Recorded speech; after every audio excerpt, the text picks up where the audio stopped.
ಮನು ಅವರು ಕೂಡ ಹೇಳಿದ್ದಾರೆ, ನೀವೆಲ್ಲಾ ಕ್ಷಮಿಸಿದ್ರೆ ನಾನು ಮತ್ತೆ ಇಂಡಸ್ಟ್ರಿನಲ್ಲಿ ಕಮ್ ಬ್ಯಾಕ್ ಮಾಡ್ತೀನಿ. ಮೇಡಮ್ ಇಂಡಸ್ಟ್ರಿ ಕಮ್ ಬ್ಯಾಕ್ ಮಾಡ್ಲಿ ಮೇಡಮ್, ಅದೇ ನನ್ ಚಿನ್ನ ಹಾಳು ಮಾಡಿದ್ರಲ್ಲ ಅದಕ್ಕೇನ್ ಮಾಡ್ತಾನೆ.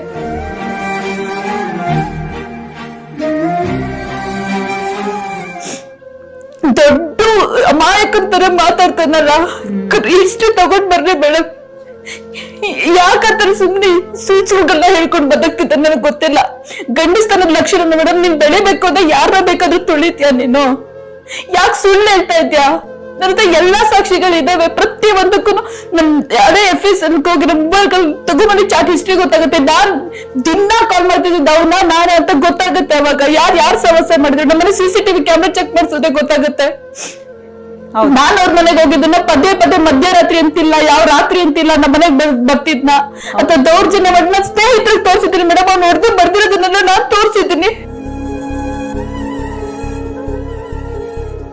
ಹಂಗಾರೆ ಅದು ಸುಳ್ಳಾಗ್ಬಿಡತ್ತಾ? ಅದಕ್ಕಿಲ್ಲಿ ಮೇಡಮ್ ನ್ಯಾಯ?